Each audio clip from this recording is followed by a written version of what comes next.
Hey guys, today I'm diving into a topic that's going to help you level up in your real estate investing career, transitioning from house hack number 1 to house hack number 2. It may seem daunting to figure out when the right time is to make that transition, but don't worry, I'm here to talk about all the tactics to help you make that transition for yourself. Hey guys, I'm Danielle Daly, and I'm a rookie investor with 2 house hacks, and I am so excited to talk with you about this topic today. All right, guys, before we talk about getting your second property, let's have a quick review of what house hacking is. House hacking is where you buy a house, a duplex, any sort of property that you physically live in as your primary, but then also rent out units and or rooms. So in my case, I have a 5-bedroom property. My first property is in North Glen, and I lived in it for a year, and I rented out the other 4 bedrooms in order to not only pay for the mortgage, but actually to help me cash flow. So not only did I live for free, but I made money doing so. And that property, currently, I am cash flowing about $1,000. And just to give a quick breakdown of the numbers, the house itself, the mortgage is around $3,100, a little over $3,100. And I rent out each room from anywhere between $850 and $950, depending on seasonality, which is the biggest factor as far as pricing is concerned. Because of that, as I mentioned, I'm making about $1,000 give or take, and that includes utilities. What it does not include, however, is property management, and I don't account for maintenance expenses or CapEx. I simply save for those purposes. All right, so now that we've looked at property number 1, it's time to talk a little bit about how to transition into your second house hack. The first thing to do is realize you are going to have to put a little bit more money down. So for example, on my first property, I was able to put down 3% because of the fact that it was my first property. And these are the laws here in Colorado. It might vary depending on which state you're in, but just so you're aware, it is possible here in Colorado. That to say, moving into my second property, I had a little bit of a rude awakening because I was not aware of the fact that I could not put down 3% again until I actually reached out to my lender. When I did reach out to my lender, he let me know I had to put down 5% compared to 3%. It's a difference of about $10,000 to $15,000 of back of the napkin math in my mind here. It's definitely a lot more money. So I actually had to save for a few more months in order to purchase that second property. It's really important for you to talk to a lender sooner than later so that you understand the cost associated with your second property. Speaking of finding a great lender, you guys can head over to biggerpockets.com/find-a-lender to find one in your area. Now, not only should you consider the cost of putting down your down payment, but there's also the cost associated with having reserves. Having 1 property versus 2 means, you got it, double the amount of funds that you need for reserves. I am comfortable with $10,000 per house. Honestly, I think I had probably about $15,000 left after purchasing my second property. A little lower than I wanted, but I also have a high risk tolerance. Totally depends on yours, but I was comfortable utilizing that amount of money for anything that went wrong.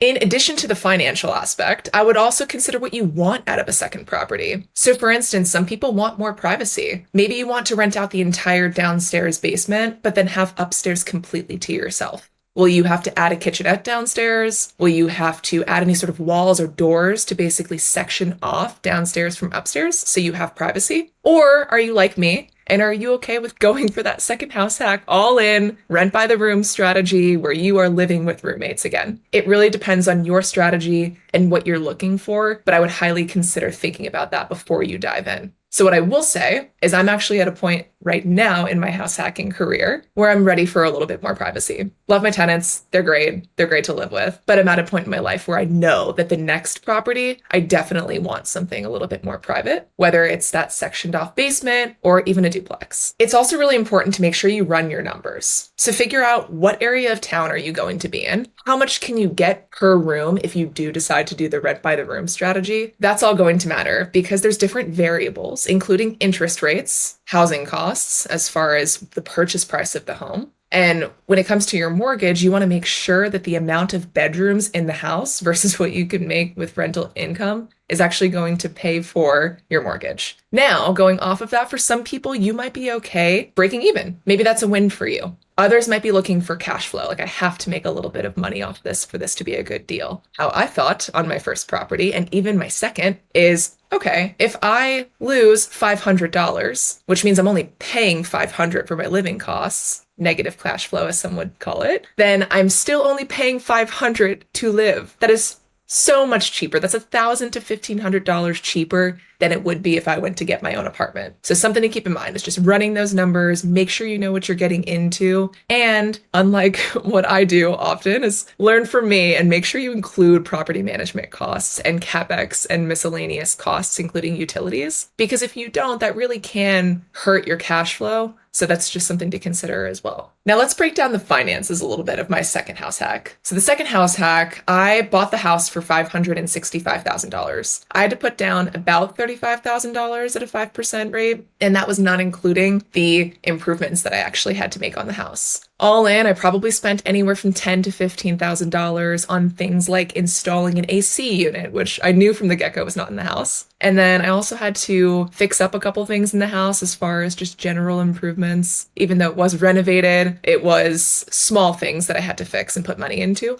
I also had to furnish the house. That cost about $3,000 on average, $3,000 to $4,000 per house. Now, as far as my rental income, on this property, I actually lose money. So I lose about $700 on average per month because for the rooms, I have a 6-bedroom house, but I'm only renting out 4 and I'm living in 1. So I'm actually being a little selfish here, living a luxury house hack and keeping one of the rooms empty so that when I have friends and family come to visit, they have a space to stay in the home. So I'm actually missing out on some cash flow there. So really, I could be breaking even if I wanted to rent that room. I'm just choosing not to. This house is very similar to my first property where I'm getting anywhere from $850 to $900 per room. I could probably get a little bit more if I wanted to, but I'm more focused on getting the rooms filled fast. So all in all, I'm making about $3,500, a little bit more than that, for my rental income. And then the mortgage is just over $4,000. Utilities are usually about $300 to $400. So you can do the math there, roughly $700 per month in negative cash flow. However, because of the fact that I'm cash flowing $1,000 from property number 1, my net cash flow between both properties is, call it $300 on average, give or take. It ranges month to month. All that being said, that's another point that I want to make here is consider both properties. When you are purchasing a second property, you are banking hopefully on appreciation, definitely on equity and amortization and people paying down your mortgage for you. But what you're really banking on is how much cash flow are you making between both properties? Because if one is a win and one is breaking even, that's still positive. So for me, that's a huge win, but based on your goals and what you're looking for, that could change. So as I transitioned into property number 2, I actually wanted to be in an area of the Denver metro that I thought would appreciate a little bit higher. So my first property is in North Glen. It's not necessarily the highest appreciating part of the Denver metro, so I wanted to move into an area that I knew was. So where I live now and where I looked for my second property is in Arvada. So that is west of Denver. And that is something that I knew had a little bit of higher property value, but I also knew that, of course, the cost of the home would be more. My bet on this house is banking on appreciation in the long run, while my North Glen house is just a little bit more affordable. I wanted to diversify. So that's something I would urge you to consider is maybe look at buying in different parts of town. However, I also think 10 steps ahead because it's how my brain works. Because I think if I ever move out of Denver or even out of Colorado, I would want my houses to still be relatively close to each other for ease of property management. So that's something to consider.